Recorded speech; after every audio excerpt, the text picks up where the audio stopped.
ప్రభును రక్షకుడైన యేసుక్రీస్తు వారి యొక్క శ్రేష్టమైన నామంలో సాక్ష్యం ఇచ్చేదే యేసయ్య అనేటువంటి యొక్క ఆధ్యాత్మికమైనటువంటి కార్యక్రమాన్ని వీక్షిస్తున్నటువంటి ప్రేక్షకులందరికీ కూడా నా యొక్క హృదయపూర్వకమైనటువంటి ఆహ్వానం తెలియజేస్తున్నాను. ఈరోజు మరొక ప్రముఖ దైవజనుల్ని నేను మీ మధ్యకు తీసుకుని రావడం జరిగింది. వీరికి ఒకప్పుడు బైబిల్ అన్నా కానీ మరి ప్రీస్ట్ అన్నా కూడా పడేటువంటి పరిస్థితి కాదు.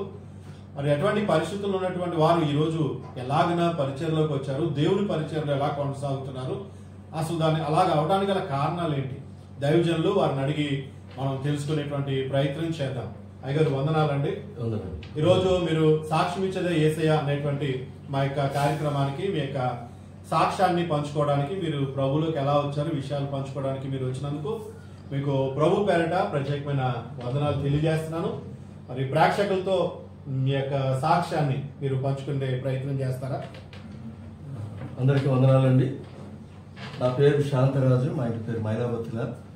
మా నాన్నగారి పేరు ప్రసాదం గారు, మా అమ్మగారి పేరు మేరీరత్నం గారు. వారు పుట్టింది పెరిగింది వంశమంతా కూడా ఆగట్పాలెం అనే గ్రామంలోనే జరిగింది. కానీ ఉద్యోగ రీత్యా ఆగట్పాలెంలో ఉన్న అంతా కూడా విడిచిపెట్టి నర్సాపురం వచ్చి సెటిల్ అవ్వడం జరిగింది. మా నాన్నగారికి 6 బిడ్డలు, 4 మగవాళ్ళు, 2 ఆడవాళ్ళు. పెద్ద అన్నయ్య, తర్వాత అక్క, తర్వాత 2 సోదరులు, తర్వాత నేను, తర్వాత నా చెల్లి.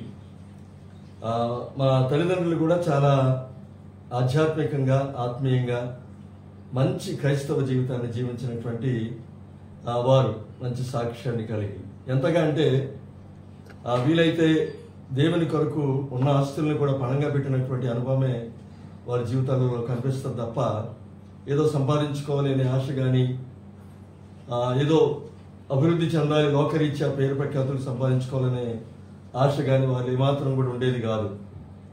అలాగే మంచి ఆస్తిని కూడా వాడు దేవుని పరిచర్య కొరకు ఇచ్చివేయడం జరిగింది.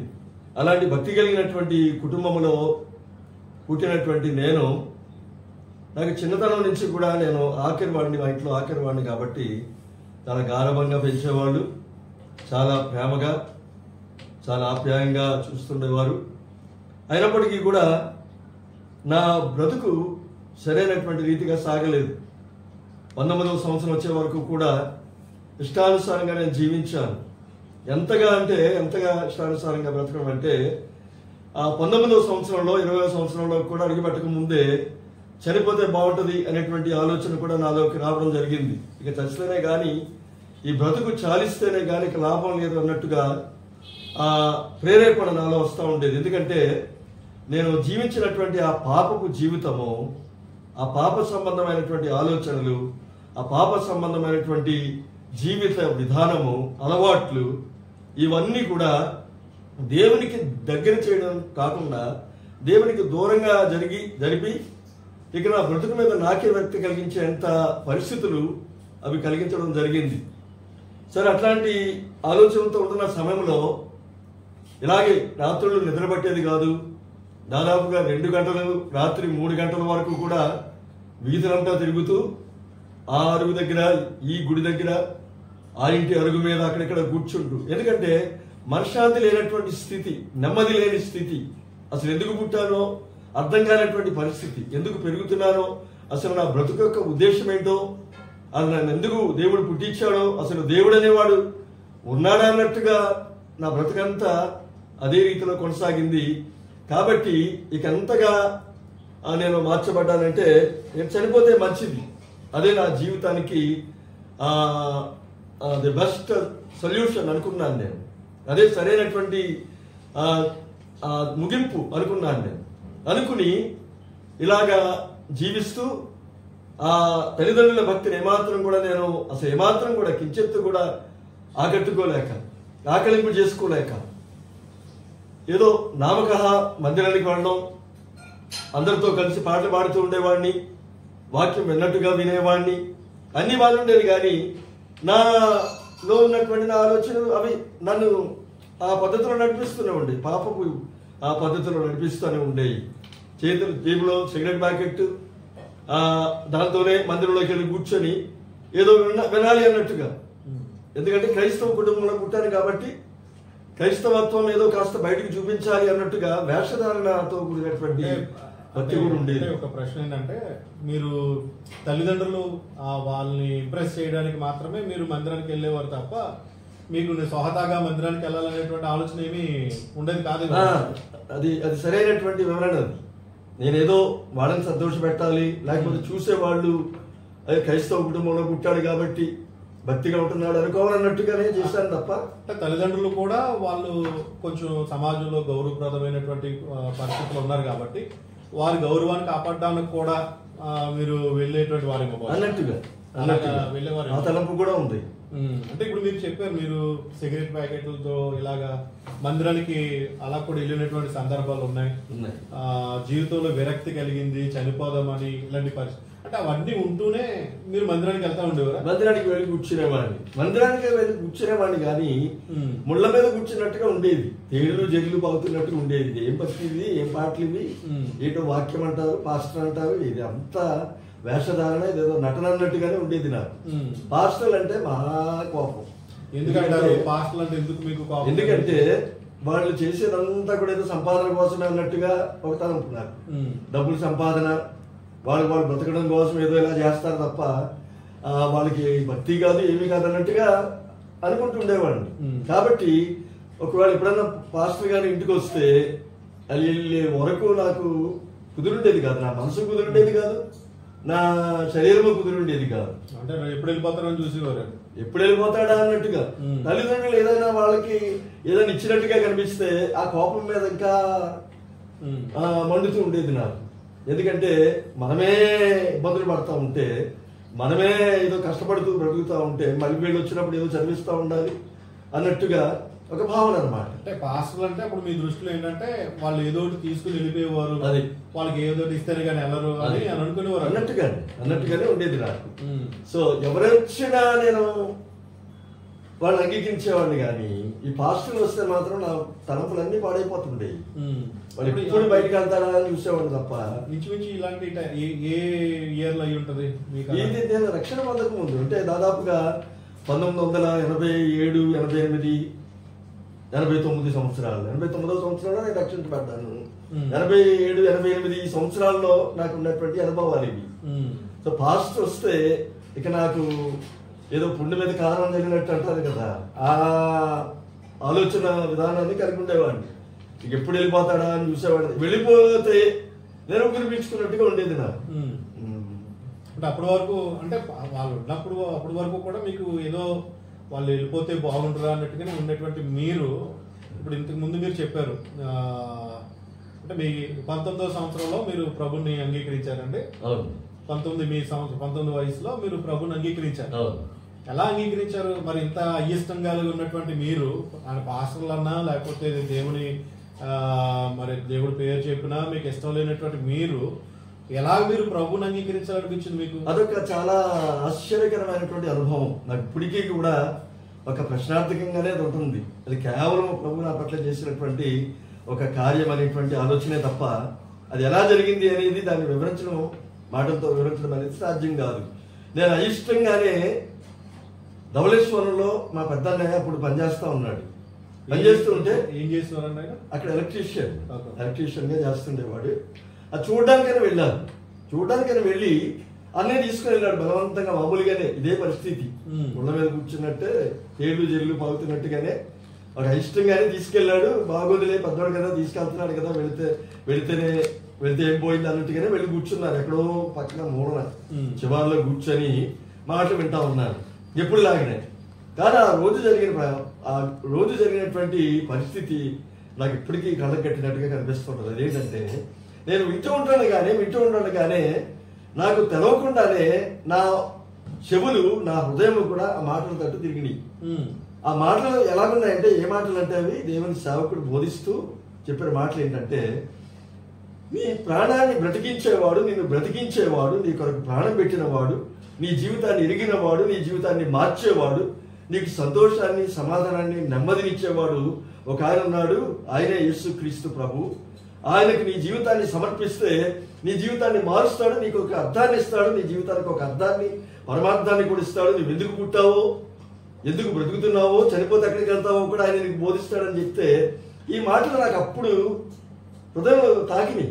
ఎందుకంటే నాకు అప్పటి వరకు కూడా ఈ ఎందుకు పుట్టానా అసలు ఏంటి నాకు అర్థమయ్యేది కాదు. వీళ్ళు అలాగే చెప్తారు అని అనుకున్నట్టుగానే ఉండేది తప్ప, ఏదో పబ్బం గడిపోడుకోవడానికి చెబుతారు అన్నట్టుగానే ఉండేది తప్ప. కానీ ఇలాంటి అనుభవంలోనికి ప్రభు నిన్ను నడిపిస్తాడు అని ఆ సేవకుడు చెప్పినప్పుడు నాకు కొత్తగా కనిపించింది.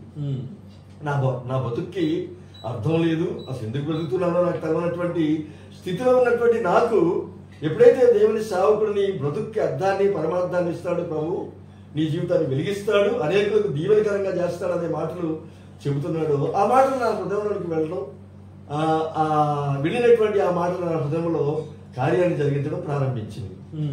నేను అనుకోకుండానే ఆ మాటల మీద ఆసక్తి మనసు పెట్టి ఆ మాటలు వింటూ ఇంకంతే ఆ మాటలు వింటూనే అలా ప్రభు చేత ప్రభులోకి నడిపించబడ్డాను. ఏ సంవత్సరం అంటారు అది? 1980వ సంవత్సరం జూన్ నెల 14వ తారీఖు. అది 14 జూన్ నెల 14వ తారీఖు. అంటే మీరు ఆ మాటలు మీకు ఎలా అనిపించినాయి ఎప్పుడు? అంటే ఇవన్నీ కూడా వీళ్ళు ఎలాగే చెప్తారు అనిపించినటువంటి మీకు ఫస్ట్ టైం అక్కడ ఈ మాటలు కొత్తగా అనిపించినాయి, మీకు కొత్తగా అనిపించి ఇది దేవుడే నాతో మాట్లాడుతున్నాడా అన్నట్టుగా మీకు అనిపించినాయి. ఆ మాటలు చెప్పినటువంటి మాటలు ఏంటంటే అప్పటి వరకు నాకు ఉన్నటువంటి తలంపుల్ని టచ్ చేసింది. నీ జీవితానికి ఒక అర్థాన్ని ఇస్తాడు, పరమార్థాన్ని ఇస్తాడు, నీ వెతుకు పుట్టావో తెలుస్తుంది నీకు, నీ బ్రతుకు ఉద్దేశం ఏంటో తెలియజేస్తాడు, నీ బ్రతుకు విలువనిస్తాడు, ప్రయోజనకరమైన వ్యక్తిగా నేను చేస్తాడు అని మాటలు అప్పటి వరకు నేను నా హృదయాన్ని ఎంతో భారంలో దుఃఖంలో నడిపిస్తున్నటువంటి ఆ మాటలకు చాలా ఆదరణ కలిగించే మాటలుగా కనపడి. మరి అప్పుడే మీరు ప్రభుని నమ్ముకొని అప్పుడే మీరు బాప్తిసం తీసుకోవడం జరిగిందా, లేకపోతే ఈ మధ్యలో ఏదైనా? 1982వ సంవత్సరంలో బాప్తిసం తీసుకోవడం జరిగింది.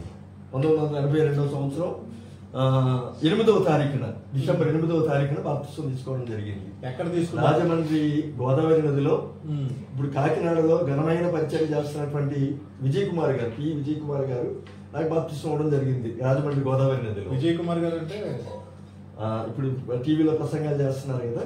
ఇప్పుడు చెప్పాలంటే కాకినాడలో పెద్ద చర్చి ప్రస్తుతానికి దాన్ని నడిపిస్తున్నటువంటి దైవజనుడు అన్నమాట. House of prayer, Kakinada house of prayer ఆయన నాకు బాప్తిసం అవడం జరిగింది. 2 సంవత్సరాలు ఎందుకు కనబట్టాల్సి వచ్చిందంటే అదే నేను అడగబోయానండి. ఇప్పుడు 2 సంవత్సరాలు మీరు ఎందుకు కనిపెట్టడం? అది ఒక విధంగా చెప్పాలంటే దైవ సేవకులు నాకు పెట్టినటువంటి పరీక్ష. అంటే నాకు నిజమైనటువంటి మార్పు, నిజమైనటువంటి భక్తిలోకి వచ్చానో కాదో అని పరిశీలించడానికి, లేకపోతే పరీక్షించి నన్ను ఆత్మీయంగా ఇంకా బలపరచడం కోసమని దైవ సేవకులు చేసినటువంటి ప్రణాళికలో భాగమని నేను అనుకుంటున్నాను. మీరు 82లో మీరు బాప్తిసం తీసుకున్నారు, విజయ్ కుమార్ గారి ద్వారా బాప్తిసం తీసుకున్నారు. మరి బాప్తిసం తీసుకున్న తర్వాత మీరు ప్రభులోనికి మీరు వచ్చినట్టే కదండి. ప్రభులోనికి వచ్చిన తర్వాత అప్పటి నుంచి మీరు దేవుని పనిలో ఉన్నారా, లేకపోతే ఏమన్నా సామాజికమైనటువంటి విషయాల్లో మీ ఎడ్యుకేషన్, ముఖ్యంగా నేను అడగడం మర్చిపోయాను, మీ చదువు అది అక్కడ? చదువు అది ఇక్కడ నర్సాపూర్లోనే జరిగింది. 9th 10th క్లాస్లో మాత్రం మచిలీపట్నం నోబుల్ కాలేజీలో, నోబుల్ హై స్కూల్లో చదవడం జరిగింది. తర్వాత ఇక్కడికి వచ్చి మళ్ళీ నర్సాపూర్లోనే చదువు కొనసాగించడం జరిగింది. చదువు కొనసాగిస్తూ ఉంటుండగానే జరిగినటువంటి అనుభవాలు ఇవన్నీ కూడా. 19వ సంవత్సరం అంటే దాదాపుగా ఇక డిగ్రీ పూర్తి చేసుకుని ముందుకెళ్ళేటువంటి పరిస్థితులు. ఆ పరిస్థితుల్లో జరిగినటువంటి మార్పులు నన్ను కొంత లోకానికి దూరం చేసింది. అంటే లోక సంబంధమైనటువంటి ఆశయాలకు కాస్త దూరం పెట్టినాయి కొంతకాలం. మీరు అప్పటి నుంచి అంటే అప్పుడు తర్వాత ఎడ్యుకేషన్కి వెళ్ళిపోయారు, తర్వాత ఉద్యోగ ప్రయత్నాలు అంటే అప్పుడు మా అన్నయ్య ఒక స్కూల్ పెట్టి దాన్ని రన్ చేస్తూ ఉన్నాడు, English medium school, sunshine English medium school అని నర్సాపూర్లో. అప్పట్లో చాలా పేరుగాల్చినటువంటి ఇన్స్టిట్యూషన్, ఎడ్యుకేషనల్ ఇన్స్టిట్యూషన్. సరే అన్నయ్య ఏమనుకున్నాడంటే వాళ్ళని వీళ్ళని పెట్టి, ఆయన పేరు జయప్రసాద్, నాకంటే ముందుగా ఉన్నటువంటి అన్నయ్య అనమాట, మూడవ సోదరుడు. తర్వాత నేను. సరే ఇంకలాగా ఆ స్కూల్ నడిపిస్తున్నాడు కదా అన్నట్టుగా అన్నయ్య ఏమనుకున్నాడంటే ఇక తన తమ్ముడు కూడా నాతో ఉంటే బయటికి వెళ్ళి ఉద్యోగం చేసి తిప్పలు పడే కంటే కలిసి ఉద్యోగం ఇది స్కూల్ నడిపించడంలో ముందుకెళ్తే మంచిది కదా అన్నట్టుగా ఒక తీర్మానం. సరే దానికి నేను కూడా, ఎందుకంటే ఉన్న ఊళ్ళో మొదటిగా సాక్ష్యాన్ని మనం చూపించుకోవాలి కదా. మన మార్పుని మొదటిగా మన కుటుంబంలోను మనకు తెలిసినటువంటి ప్రజల మధ్యన చూపించాలి కాబట్టి అలా చేయడం జరిగినట్టుగా దేవుని ప్రణాళికలో ఒక భాగం అన్నట్టుగా జరిగింది. అది ఇప్పుడు మీకు ఒక ప్రశ్న ఏంటంటే, మీరు మార్పు చెందిన తర్వాత మీ పేరెంట్స్ నుంచి మీకు ఎలాంటి, అప్పటికి మీ పేరెంట్స్ ఉన్నారా? మీరు అంటే వాళ్ళ రెస్పాన్స్ ఏంటి? చాలా సంతోషపడ్డారు. అమ్మ అయితే, నాన్నగారు అయితే, అంటే నాన్నగారు కొంత గోప్యంగా ఉండేవారు, చాలా ఆత్మీయంగా చాలా ఉన్నతమైనటువంటి స్థితిలో ఉండేవారు, కానీ గోప్యంగా ఉండేవారు, ఎక్కువ మాట్లాడేవారు కాదు. తన అభిప్రాయాలు కానీ ఉద్దేశాలు కానీ ఇప్పుడు ఎక్కువ బయట పెట్టేసి ఎక్కువ మాట్లాడేసి విసిగించేసే రకం కాదు. ఏదైనా ఉంటే కాబట్టి గదిలోకి తీసుకెళ్ళి, ప్రార్థనా గదిలోకి తీసుకెళ్ళి చక్కగా సలహా ఇవ్వడం, చెప్పడం తప్ప అమ్మ మాత్రం నన్ను చాలా ఉత్తేజపరుస్తుండే, చాలా ఎంకరేజ్ చేస్తుండే. నిజానికి వాళ్ళిద్దరు కూడా ఎంతో సంతోషించారు, చాలా నేను మారడం వల్ల. దాని తర్వాత మీరు నర్సాపూర్లో కాన్సెన్స్ స్కూల్లో మీరు కొంతకాలం మళ్ళీ ఆ స్కూల్ సంబంధమైనటువంటి ఆ పనుల్లో ముందుకు కొనసాగడం జరిగింది. ఆ తర్వాత నేను ఆత్మీయంగా బాగా ఆసక్తిగా ఉంటున్నానని అవకాశం వచ్చిన చోటుకెల్లా నా డబ్బులు పెట్టుకుని వెళ్ళిపోయి సాక్ష్యాలు చెప్పడం, చిన్న చిన్న వాక్యాలు చెప్పడం. ఈస్ట్ గోదావరి వెళ్ళిపోయేవాడిని, ఇటు మన వెస్ట్లో కొన్ని ప్రాంతాలకు తిరుగుతూ ఉండేవాడిని, చుట్టుపక్కల అన్ని తిరుగుతూ సాక్షిగా చెప్పుతూ కాస్త వాక్యం కూడా దానికి జోడిస్తూ ఇలా చేస్తున్నటువంటి తరుణాల్లో ఇక ఇంట్లో వాళ్ళు ఏమనుకున్నారంటే, నన్ను ఉద్యోగంలో ఉంచే కంటే ప్రభు పరిచయకి కొంత సపోర్ట్ చేస్తే బాగుంటుంది అనుకుని అప్పుడు ఒక ఆలోచన వచ్చింది. జైపాల్ గారు, ఇప్పుడు ఎన్ జైపాల్ గారు ఇప్పుడు చెన్నైలో పరిచయలో ఉంటున్నారు. అప్పట్లో పెరవలిలో బేస్ చేసుకుని పరిచయం చేస్తుండేవారు. జైపాల్ గారు పెరవల్లో అక్కడ ఉండి పరిచయం చేస్తా చుట్టుపక్కల అంతా ఘనమైన పరిచయలు ఉంటూ ఉండేవారు. నాన్నగారు అమ్మ ఆలోచించిన ఆలోచన ఏంటంటే, ఆయన దగ్గర పెడితే ఈ ప్రాక్టికల్ మినిస్ట్రీ కాస్త అలవాటు అవుతుంది కదా, అసలు పరిచయం ఎలా చేయాలి అనేవి కొంత అలవాటు అవుతాయని. అక్కడ థియరిటికల్ గా ఆయన ఏం చెప్పేవాడు కాదు, ఎప్పుడు థియరిటికల్ గా కూర్చోబెట్టి అది ఎలాగా ఇది అలాగా ఏం చెప్పేవాడు కాదు. కానీ మీరు ఇంకా జైపాల్ గారితో పాటు మీరు అక్కడికి వెళ్ళి ఆయన మీటింగ్స్కి వెళ్ళినా లేకపోతే టీచర్స్కి వెళ్ళినా మీరు కూడా ఉండి తిరుగుతూ ఉండేవాడు, నడిపిస్తుండేవాడు.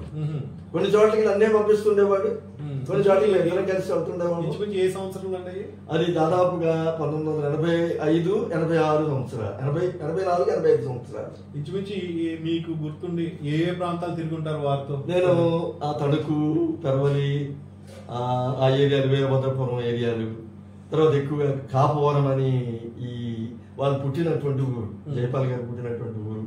ఇలా ఈ చుట్టుపక్కల కొన్ని ప్రాంతాలు ఉండేవి, కొన్ని ప్రదేశాలు ఉండేవి, చిన్న చిన్న పల్లెటూళ్ళు. వాటిల్లో ఆయనతోటి వెళ్ళడం కొన్నిసార్లు, లేకపోతే నన్ను ఆయన పంపించి అక్కడ పరిచయం చేసినట్టు పంపిస్తుండేవారు. ఒక చోట ఒక అనుభవము, ఒక చిన్న అనుభవం చెప్తాను, ఆత్మీయ అనుభవంలో ఒక చిన్న నాకు ఒక మిట్. ఒక చోటకి నేను పరిచయం వెళ్ళమని చెప్పారు జైపాల్ గారు. ఆ కొత్తపల్లి అనేటువంటి ఒక గ్రామం, దాదాపుగా ఈ నేను ఉన్నటువంటి ప్రదేశం నుంచి ఒక 2-3 కిలోమీటర్ల దూరం ఉంటుంది. ఆ పొలాల నుంచి వెళ్ళాలి, పొలాల్లోంచి వెళ్ళాలి అక్కడికి. సరే వెళుతూ ఉంటే ఒక ఆయన నన్ను తీసుకెళ్తున్నాడు. ఆయన చాలా బలంగా ఉన్నాడు, చాలా బలంగా పుడుతున్నాడు, చాలా బలంగా ఉన్నాడు. ఆయన సైకిల్ ఎక్కించుకుని అలా పలానా చోట మీటింగ్ పెట్టి, అదే ఫస్ట్ మీటింగ్ అనమాట ఆ గ్రామంలో. జైపాల్ గారు కూడా అప్పటి వరకు వెళ్ళలేదు. అక్కడ పరిచయం మొదలు పెట్టాలి అని ఆలోచన రాగానే నన్ను అక్కడికి పంపించాను. సరే ఆయన ఏమో తొక్కుతున్నాడు, సైకిల్ తొక్కుతున్నాడు, నేను వెనకాల కూర్చుని ఉన్నాను. పొలం గట్టు నుంచి వెళ్తున్నాం, జస్ట్ ఏదో ఆ సైకిల్ వెళ్ళడానికి మాత్రమే దాని అందులో నుంచి వెళ్తా ఉంటే వెనకాల నుంచి ఒక పిల్ల ఏదో చిన్న వ్యక్తి ఎవరు పరిగెత్తుకుంటూ వస్తున్నట్టుగా అనిపిస్తుంది, పరిగెత్తుకుంటూ వస్తున్నట్టుగా అనిపిస్తుంది. మేము వెళ్తూనే ఉన్నాము, పరిగెత్తుతున్నాడు కానీ దగ్గరికి రావడం లేదు. అలా చూస్తూనే ఉన్నాను. అప్పుడు నాకు కొంత కొత్త అనుభవం, ఆత్మీయంగా చూస్తూ ఉంటే సరే అంతకే దగ్గరికి రావడం లేదు. నాకు అనుమానం వచ్చింది, ఏదో ఈవిల్ స్పిరిట్ కనబడటం లేదు, ఇదేదో ఈవిల్ స్పిరిట్ అంటే పరిచయం అక్కడ జరగకుండా చేయడం కోసమని ఆటంకపరచడానికి సైతానుడు ఏర్పాటు చేశాడు అనుకుని నాకు ఒక తలంపు వచ్చి వెంటనే పాటలు పాడడం, ప్రార్థన చేయడం మొదలు పెడితే అదేం చేసింది ఇక్కడ లాభం లేదనుకుని ఎదరికి వచ్చేసి హ్యాండిల్ పట్టుకుని ఆపేసింది సైకిల్. అది ఎవ్వరూ లేరు, రోడ్డు మీద ఎవ్వరూ లేరు, కనీసం చిన్న రాయిముక్క కూడా లేదు. ఆపేసినట్టు కాకుండా వణికిపోతున్నాడు. అంత బలవంతుడైన వ్యక్తి కూడా వణికిపోతా ఉన్నాడు. నాకు వెంటనే అర్థమైంది, అతను అంత విశ్వాసి కాదు. నాకు వెంటనే అర్థమైంది, నాకు వెనకాల లాభం లేదనుకుని ఎదరికి వచ్చి ఎంటర్ చేస్తుంది అనమాట, ఆటంకి పడుతుంది అనమాట అనుకుని. సరే నేను కాస్త వెనక తట్టి ప్రార్థన చేసి ఏం కంగారు పడద్దు, ఏం భయపడద్దు, అలా జరుగుతూ ఉంటాయి కొన్ని, ఏదో మన ఆలోచనలే తప్ప దాని గురించి ఆలోచించాల్సిన పని లేదని. ఎందుకంటే ఇప్పుడు అక్కడ ఆగిపోయాం అనుకో ప్రమాదం, ముందుకెళ్ళాలి కదా. సో నా కబుర్లు చెప్పుకుంటూ తీసుకొచ్చేసాడు.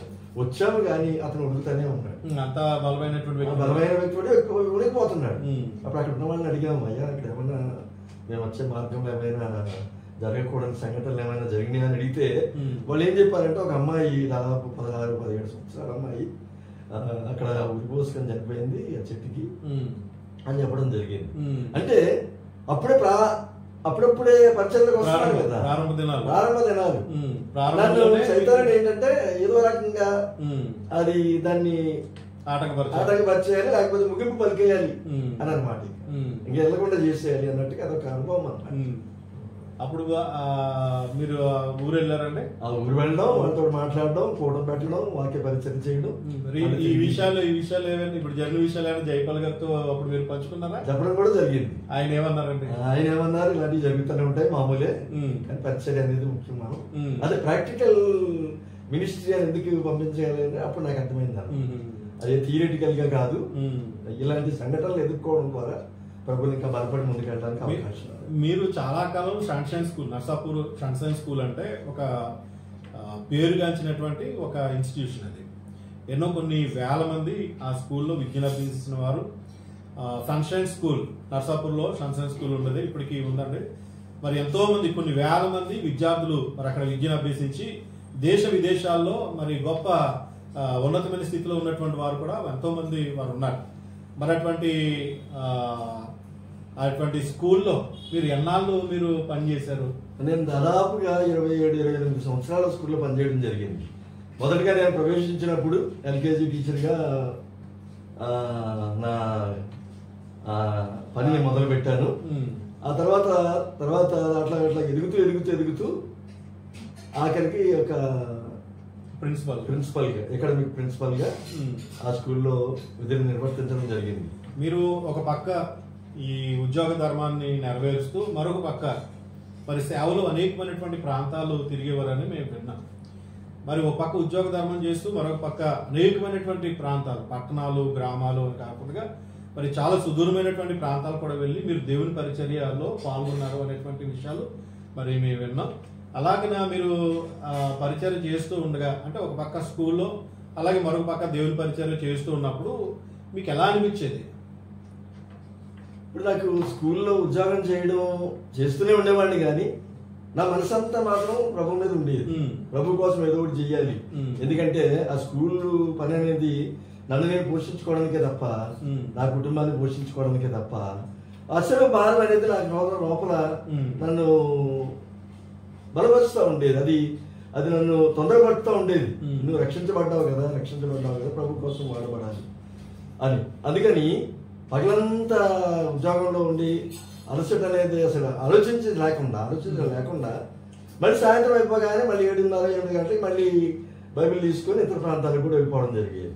అలాగే మీ ఈ పరిచర్య విధానంలో జోసెఫ్ జయబాబు గారితో, పూడి జోసెఫ్ జయబాబు గారు, వారితో కూడా మీకు పరిచయాలు ఉన్నాయని నేను విన్నాను. అది ఎంతవరకు, ఆయనతో పరిచయం ఎలాగా జరిగింది? నాకు ఆయన పరిచర్యలో నన్ను చాలా చక్కగా ముందుకు నడిపించినటువంటి వ్యక్తి. ఆయన ఎలా జరిగిందండి వారికి? ఎలాగా, ఈ ఒక చోట నేను మాట్లాడుతూ ఉంటే అన్నయ్య కూడా ఉన్నారు. అన్నయ్య కూడా జోసెఫ్ జయబాబు గారిని అన్నయ్యని పిలిచేవారా? అన్నయ్య పిలిచామని ఇలా మాట్లాడుతూ ఉంటే నా మాటలు విని ఆయన ఆకట్టబడ్డాడు. ఈయన ఆసక్తి ఉంది అనేటువంటి విషయాన్ని గ్రహించి ఇక ఎంతగా ప్రోత్సహించాడంటే పరిచయంలో చాలా ఘనమైనటువంటి రీతిలో పెద్ద పెద్ద సంఘాలకు కూడా అసలు ఏమాత్రం కూడా సంకోచం లేకుండా నా గురించి యాక్చువల్గా నేను నాకున్న ఆత్మీయ అనుభవం కంటే కూడా ఎక్కువగా ఆయన భావిస్తూ ఇతరులకు చెబుతూ నన్ను చాలా అధికంగా ప్రోత్సహించినటువంటి వ్యక్తి జయబాబు. వారితో పాటు మీరు పరిచయంలో వెళ్తూ ఉండేవారు. ఆ యూత్ రిట్రీట్స్ జైపాల్ గారితో పరిచయాలు, తర్వాత ఇటు చూస్తే జోసెఫ్ జయబాబు గారు, ఇలాంటి దైవజనులతో మీరు కలిసి పరిచయంలో పాల్గొనడం మీకు ఎలా అనిపించేది? నాకు అది ఒక అనుభూతి, ఒక ఆత్మీయ అనుభూతి. అది వివరించడానికి అంత మాటలు రావు. అదొక గొప్ప ఆత్మీయ అనుభవమే. ఇప్పుడు ఎవరైనా అటువంటి సమకాలికలు అంటే జోసెఫ్ జయబాబు గారు కానీ మరి వారితో ఉన్న పరిచయం, ఇప్పుడు ఉన్నటువంటి వారితో ఎవరితో మీకు పరిచయాలు? ఇప్పుడు అంతగా కనపడడం లేదు, మరి పరిచయాలు అంతగా పరిచయాలు లేవు ఇంకా. ఇప్పుడు మీరు పరిచర్య కంటే ఇప్పుడు మీరు స్కూల్లో మీరు ఉండేవారు కదండి, స్కూల్లో 28 సంవత్సరాలు మీరు పనిచేశారు. చేసిన తర్వాత మీరు పరిచర్యకి ఎలా వచ్చారు? పరిచర్యకి వచ్చారుగా మీరు. ఇప్పుడు స్కూల్లో పనిచేస్తూ కూడా ఖాళీ సమయం వస్తే మాత్రం పరిచర్య వెళ్ళిపోతుండేవాడిని. అది 82 నుంచి కూడా ఆ పరిచర్య జరుగుతూనే ఉంది. సరే, ప్రభు నన్ను కొన్నిసార్లు హెచ్చరించాడు. అంటే ఆయన నన్ను పూర్తి పరిచర్యకి రావాలనేది ఆయన ఆశ అన్నమాట, ఆయన తలంపు. సరే, కొన్నిసార్లు నన్ను హెచ్చరించాడు ప్రభు కొన్ని రీతులుగా.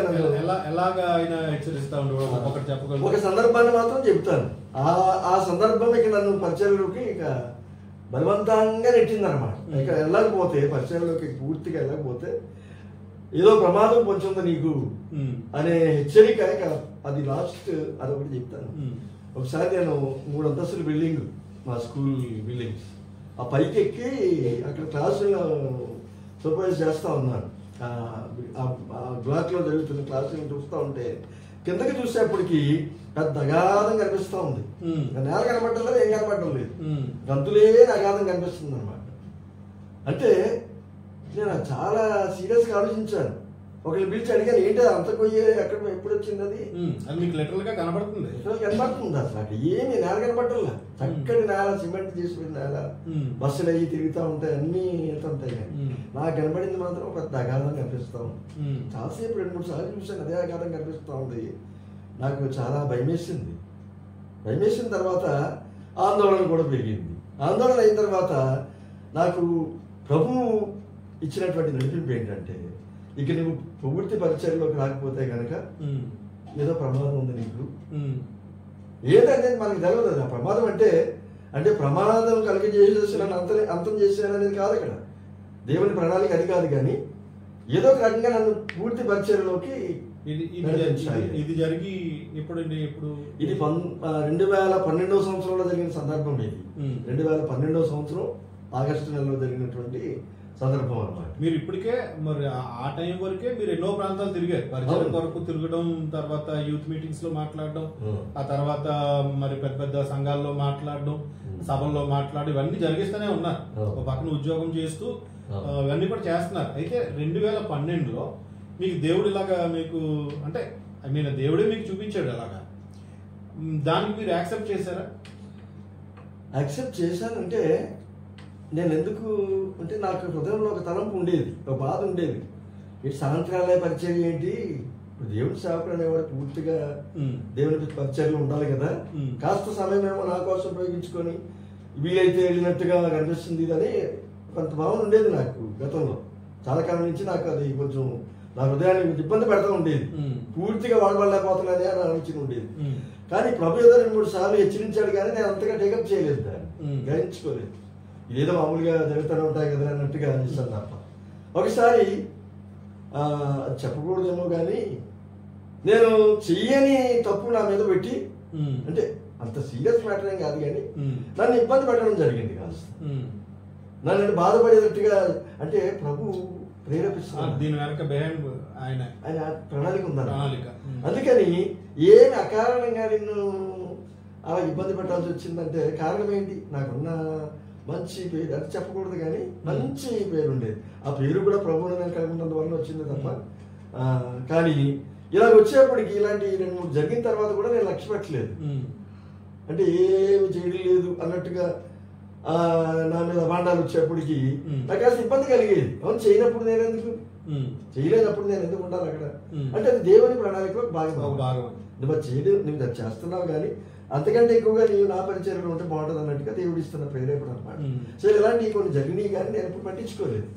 మీరు ఎప్పుడు కంప్లీట్ 2012లోనే పూర్తిగా అది వదిలిపెట్టి కంప్లీట్ ఇంకా 2012 ఆగస్టు 12వ తారీఖున ఇక నాకు అసలు నా హృదయం అంతా కలవరం అయిపోయింది, భయం వచ్చేసింది. ఎంతో నీకు అసలు ఏం చేస్తున్నాను, ఎలాగుంటున్నానో కూడా అర్థం కాని పరిస్థితుల్లోకి వచ్చి ఆఖరికి ఇంకా మానేసి పరిచయంలోకి అడుగు పెడితేనే కానీ ఇక లాభం లేదు నా బతుక్కి అన్నట్టుగా అయిపోయింది. నేను రక్షించబడక ముందు ఎలాగైతే ఆందోళనలోను భయంలో ఎలాగైతే ఉండిపోను అలాంటి భయం నన్ను పట్టుకోండి. అంటే మీరు ఇప్పుడు కంప్లీట్ 2012లో మీరు కంప్లీట్గా దేవుని పరిచయకి వచ్చేసారు. మరి పరిచయకి వచ్చేసిన తర్వాత మీకు ఎప్పుడైనా, ఎందుకు ఈ మాట నేను అంటానంటే, ఉద్యోగం చేసినప్పుడు మీకు మరి పాకెట్లో కానీ లేకపోతే ఇంట్లో కానీ గడపడానికి మీకు శాలరీ అనేది, ఒక పర్టికులర్ శాలరీ అనేది మీకు ఉంటుంది. మరి ప్రభుత్వంలోకి వచ్చిన తర్వాత ఆ వేరియేషన్ మీరు చూడగలిగారా? నేను మరి నెలకు వచ్చేసరికి మీకు శాలరీ వస్తుంది కదా ఉద్యోగంలో ఉన్నప్పుడు. మరి ఇప్పుడైతే కంప్లీట్ మీరు అవన్నీ విడిచిపెట్టి దేవుని పరిచయంలోకి వచ్చినప్పుడు ఆర్థిక పరమైనటువంటి ఇబ్బందులు ఎదురవ్వలేదా? అలాగే ఎదురైనప్పుడు మీరు ఎలాగా దాన్ని ఫేస్ చేశారు? అది చాలా మంచి ప్రశ్న. నేను ఉద్యోగం చేసేటప్పుడు నాకు ఏదో తక్కువ అన్నట్టుగా ఉండేది. నాకు ఉద్యోగం చేసిన కానీ సంపాదన ఉండేది, అన్ని బాగా ఉండేవి, కానీ ఏదో కోల్పోయినట్టుగా భావన కలుగుతూ ఉంది. ఏంటి ఏదో లోటు అన్నట్టుగా, ఏంటి సరిపోవడం లేదు ఏంటి, లేకపోతే ఏంటి అన్నట్టుగా ఉండేది. కానీ పరిచయంలోకి వచ్చిన తర్వాత జీతం వచ్చినట్టుగా నేను సంపాదించడం లేదు, కానీ ఒక పద్ధతి ప్రకారంగా నేను ఎవరి కింద నేను పనిచేయడం లేదు, ఏ సంస్థ నన్ను నేను నమ్ముకోలేదు. కానీ పరిపూర్ణంగా ప్రభు మీద ఆధారపడి వచ్చినప్పుడు ప్రభు ఇచ్చేటువంటి ఆ అవసరతను తీరుస్తున్నటువంటి ఆ ప్రభు వలన నేను ఎప్పుడూ కూడా బాధపడ్డం కానీ ఇబ్బంది పడ్డం కానీ ఇప్పటి వరకు ఎప్పుడు జరగలేదు. అంటే చాలా మంది ఏమంటారంటే ఉద్యోగం చేసినప్పుడు బాగుండేది, డబ్బులు బాగుండయి, మరి ఇప్పుడు నేను ఉద్యోగం చేయట్లేదు, నేను దేవుని పనికి వచ్చాను కాబట్టి అని కొంచెం ఎక్కడో మనసులో బాధపడేటువంటి రహస్యం ఉంది. అదేంటంటే ఇప్పుడు సంతృప్తి అనేది ఒకటి ఉంది మనుషుడికి. సంతృప్తి అనేది అది లక్షలు సంపాదించే వాళ్ళలో కూడా మనకు కనబడదు సంతృప్తి అనేది. ఇది కేవలం దేవుని వల్ల మాత్రమే మనం పొందుకునేటువంటి ఒక గొప్ప వరం. అది ఏముంది ఏం లేదని దాంతో సంబంధం లేకుండా సంతృప్తి కలిగి ఉండడం అనేది. అంటే నేను ఉద్యోగం చేస్తున్నప్పుడు జీతం తెచ్చుకునేటప్పుడు ఆ సంతృప్తి ఉండేది కాదు నాకు. కానీ పరిచయంలోకి వచ్చిన తర్వాత ఆదాయం లేదు, కానీ ఆనందం, గొప్ప సంతృప్తి ఉంది. అసలు ఆదాయం లేకపోవచ్చు కానీ మించిన పూర్ణమైన సంతృప్తి ఉంది. ఎందుకంటారు? అది ప్రభువు పరిచయకి నేను సమర్పించుకున్నాను కాబట్టి, ప్రభు పిలిచాడు కాబట్టి, ఆ ప్రభు నాకు ఇచ్చినటువంటి. అంటే మీరు పరిచర్యకి ఎవరైనా మిమ్మల్ని బలవంతంగా మీరు దేవుని పని చెయ్యని చెప్పారా, లేకపోతే దేవుడే చేస్తారు? లేదు అంటే చాలా మంది ఏం చెప్తున్నారంటే, దేవుడి పనికి వచ్చాడు అంటే ఏదో పోగేసుకోవడానికి లేకపోతే ఏదో సంపాదించుకోవడానికి వచ్చి ఉంటాడు, లేకపోతే ఊరికనే రారు అనేటువంటిది ఒకటి బయట కొంతమంది మాట్లాడేటువంటి మాటలు. అలాంటిది ఏమైనా మీకుందా? అది ఇప్పుడు సర్వసాధారణంగా మనకు కనబడుతున్నటువంటి విషయమే. అది ఇప్పుడు ఎందుకు వచ్చాను పరిచయంలో కంటే వాళ్ళని వీళ్ళని చూసి నేను కూడా అలా ఉండాలి అనే ఉద్దేశంతో పరిచయంలోకి వచ్చానని చెప్పేవాళ్ళు చాలా మంది ఉంటున్నారు. కానీ ఇక్కడ జరిగేది ఏంటంటే, పరిచయంలోకి రావడం ఎవరి ప్రోత్సాహం వల్ల జరగలేదు. ఇది కేవలం దేవుడు నా పట్ల కలిగి ఉన్నటువంటి ప్రణాళికను బట్టి. అది పరిచర్య వరకేనండి, లేకపోతే ప్రభు నమ్ముకోవడం కూడా అది ఆ వ్యక్తిగతంగా సంబంధించింది అంటారా? ఈ ప్రభువును నమ్ముకునేటువంటి సందర్భాలు, తర్వాత పరిచయంలోకి వచ్చినటువంటి సందర్భాల్లో కూడా ఎవ్వరు చేయలేదు. చాలా మంది ఏమంటారంటే, చాలా మంది బయట వాళ్ళు మాట్లాడేటువంటి మాటలు ఏంటంటే, ప్రభుని నమ్ముకోవడానికి ఒక వ్యక్తి ప్రభుని నమ్ముకున్నాడంటే ఎవరో ఇతన్ని బలవంతం పెట్టారు, ఎవరో బలవంతం పెడితే ప్రభుని నమ్ముకుంటున్నారు లేకపోతే లేదు అని చెప్తున్నారు. ఎవరో బలవంతం చేస్తే నమ్ముకునేదా, ఎవరో బలవంతం చేస్తే పరిచర్యకు వచ్చేదా? ఇప్పుడు లోకరీతిగా ఆలోచిస్తే ఈ పద్ధతి కూడా ఉంది. బలవంతాన్న పెట్టడం. ఎందుకంటే ఇంతకుముందు బతకలేక బడిపంతులని లేకపోతే ఇప్పుడైనా ఉన్నారు బతకలేక పాస్ట్ అవుతున్నాడు, ఇలాంటివి కూడా ఉన్నాయి, ఈ సందర్భాలు కూడా ఉన్నాయి. కానీ వీళ్ళు పొందేటువంటి ఆత్మీయ అనుభవము, వీళ్ళు ఎంతవరకు ప్రయోజనకరంగా ఉంటున్నారు, ఇలా బలవంతాల పరిచయంలోకి వచ్చినవాడు ఎంతవరకు ప్రభువుకు మహిమకరంగా జీవించగలుగుతున్నారు, ఎంతవరకు పరిచయం కొనసాగించగలుగుతున్నారు, ఆ పరిచయం వల్ల ఎవరైనా మేలు పొందగలుగుతున్నారా అనేది మనం పరిశీలించుకుంటే అది నిజమైనటువంటి పరిచర్య లేక వాళ్ళకి వీళ్ళ బలవంతం చేత వచ్చిందా అనేది మనకి చాలా స్పష్టంగా తెలుస్తూ ఉంటుంది.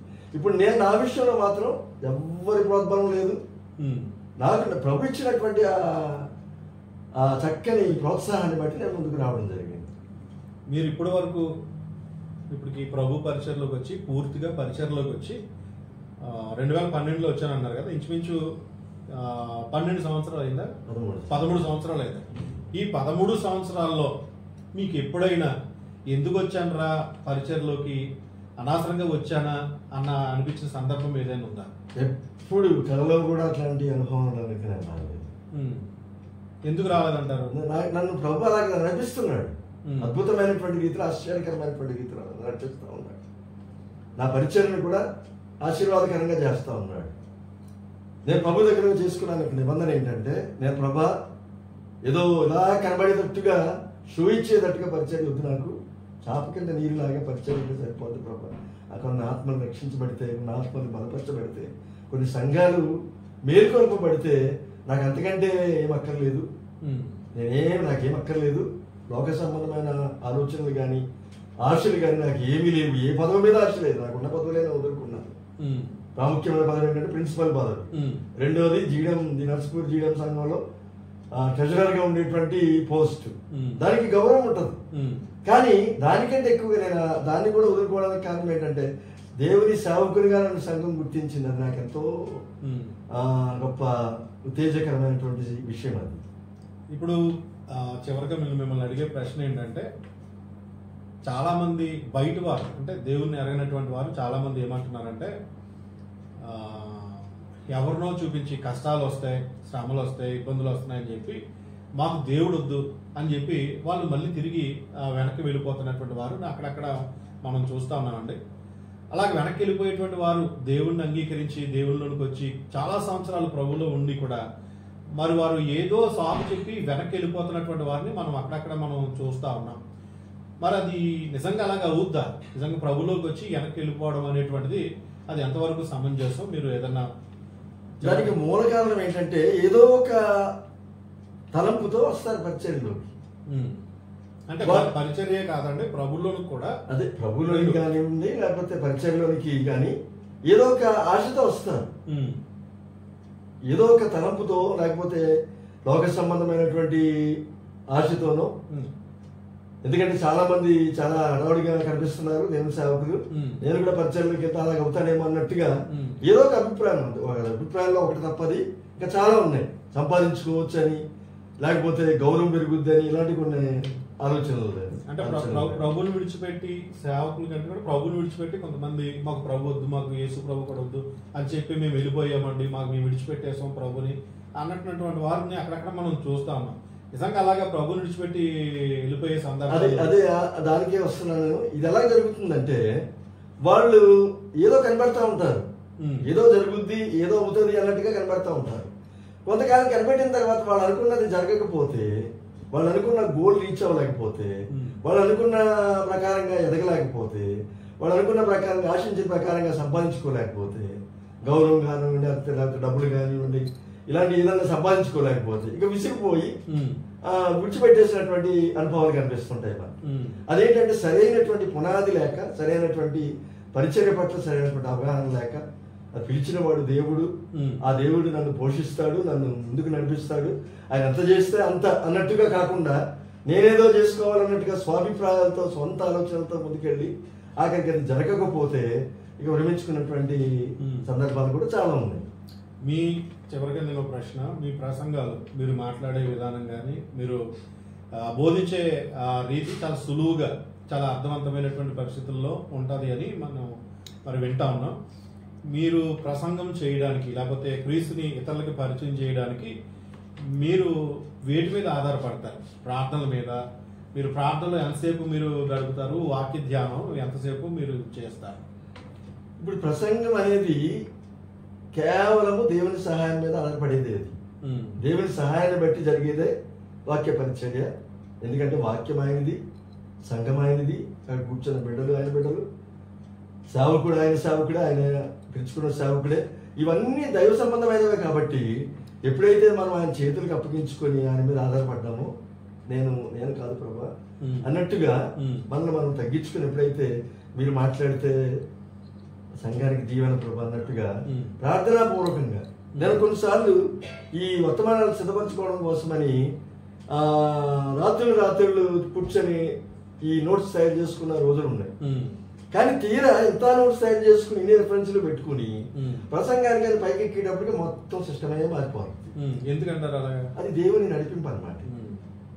మాట్లాడేది మీరు, వినే వాళ్ళకి ఏ వాక్యం కావాలో, ఏ వాక్యం వింటే ఏ మాటలు వింటే వాళ్ళు మేలు పొందుతారో ఆ మాటలు దయచే ప్రభా అని సమర్పించుకుని పైకి వెళ్ళేటప్పటికి అసలు ఈ నోట్స్ జ్ఞాపకం రాదు, ఈ పేపర్ జ్ఞాపకం రాదు, ఈ సిద్ధపడి తలకాయ గోపుకుని చేసిన పనులన్నీ జ్ఞాపకం రావు. కానీ అద్భుతమైనటువంటి రీతిలో వాడుకున్నటువంటి సందర్భాలు చాలా ఎక్కువగా కనిపిస్తాయి. చివరిగా మీ కుటుంబం గురించి, ఇప్పుడు మీ కుటుంబం గురించి ఒక మాట చెప్తారా? మీ కుటుంబం ఎవరు ఏంటి? ఇప్పుడు నాన్నగారు అమ్మ ప్రభు దగ్గరికి వెళ్ళిపోయారు. ప్రభు దగ్గరికి ఎలా వెళ్ళారంటే, ఒకసారి నాకు ఒక నిద్రపోతా ఉంటే ఒక కళ వచ్చింది. కళ అంటే దర్శనం అంటే బాగోదేమో కానీ దర్శనం కాదు, కానీ ఒక కళ వచ్చింది. ప్రభా నాన్నగారు చనిపోయారు కదా, అక్కడ ఉన్నారు అదే ఇక ఆతృత, వాళ్ళు ఆశ కలిగింది. నాన్నగారు ఎక్కడ ఉన్నారో చూడాలనిపిస్తుంది అన్నట్టుగా వచ్చింది. ఎందుకంటే నన్ను చాలా ప్రేమగా చూసేవాళ్ళు, చాలా పేరుగా చూసేవాళ్ళు. ఇప్పుడు ఎక్కడున్నారు ప్రభా అంటే, సరే ఆశగల ప్రాణాన్ని తృప్తిపరిచే దేవుడు కదా. నిద్రపోతా ఉంటే ఒక కళ వచ్చింది. ఆ కళలో ఒక అద్భుతమైనటువంటి లోకంలో నుంచి మా నాన్నగారు అట్లా బయటకు వచ్చారు, స్పెషల్ పర్మిషన్. నేను కూడా ముందుకెళ్ళాను కలవాలి అని వెళ్ళిపోతే ఆయన వచ్చారు బయటికి. నేను కూడా వెళ్ళిపోతుంటే ఒక స్వరం వినిపిస్తుంది నాకు. ఏమేమంటే మధ్యాహ్న సమయంలో జరిగిన సందర్భం ఒక స్వరం వినిపిస్తుంది నాకు, ఇప్పుడు కలవడానికి వీల్లేదు, ఇలాగ వెళ్ళడానికి వీల్లేదు అన్నాడు. ఇలాగే వెళ్ళి కలవడానికి వీల్లేదు, ఇప్పుడు కలవడానికి వీల్లేదు అన్నాడు. అంతే, వెళ్ళిన వెంటనే అక్కడి నుంచి వెనక్కి వచ్చేసేయడం జరిగింది. అంటే వాళ్ళు కలుసుకోవాలంటే మనం కూడా దైవజనులు శాంతరాజు గారు, డాక్టర్ ఎం శాంతరాజు గారు, వారు ఈరోజు సాక్ష్యం ఇచ్చేది యేసయ్య అనేటువంటి ఇక కార్యక్రమంలో పాల్గొని మరి ఎన్నో విషయాలు వారి యొక్క తలంపుల్లో ఉన్నప్పటికీ కొన్ని ముఖ్యమైనటువంటి విషయాలు వారు మనతో పంచుకోవడం జరిగింది. మరి వారిని బట్టి నేను ప్రభుని మరి ఎంతగానో స్తుతిస్తా ఉన్నాను. అమూల్యమైనటువంటి విషయాలు మరి వారికి మనకు తెలియజేశారు. వారిని బట్టి మరి నేను ఎంతగానో ప్రభుకి స్తోత్రాలు తెలియజేస్తూ ఈరోజు మీ యొక్క విలువైనటువంటి సమయాన్ని మరి మా కొరకు వెచ్చించి మరి పాల్గొన్నందుకు మీకు సాక్ష్యం ఇచ్చేదే యేసయ్య అనేటువంటి మా యొక్క మరి ఇక ఛానల్ ద్వారా మీకు మా యొక్క హృదయపూర్వకమైనటువంటి ధన్యవాదాలు తెలియజేస్తున్నాను, వందనాలు తెలియజేస్తున్నాను. ఇది ఈ రోజు మనము ఒక చక్కని దైవజనులు మనం కలుసుకోవడం జరిగింది. బైబిల్ అంటే కిట్టనటువంటి వారు, క్రీస్తు అనగా లేకపోతే మరి నచ్చనటువంటి వారు మీరు విన్నారు. అటువంటి దైవజనులు కేవలం ప్రభు యొక్క ప్రేరేపణ బట్టి వారు ప్రభువులకు రావడం మాత్రమే కాదు, ఈరోజు ఎంతో మందిని మరి ఎన్నో ప్రాంతాల వారు తిరుగుతూ దేవుని పరిచయంలో వాళ్ళు కొనసాగుతూ ఉన్నారు. అటువంటి వారిని మరి ఈరోజు మీకు పరిచయం చేసే భాగ్యం దేవుడు నాకు ఇచ్చాడు. దేవుడు ఆశీర్వదిస్తే మరొక దైవజనుడిని నేను మీకు పరిచయం చేసేటువంటి ఆ యొక్క ప్రయత్నం చేస్తాను. అంతవరకు దేవుని యొక్క కృప మనకందరికీ కూడా తోడుగా ఉండును గాక. ఆమేన్. అయ్యగారు వందనాలు.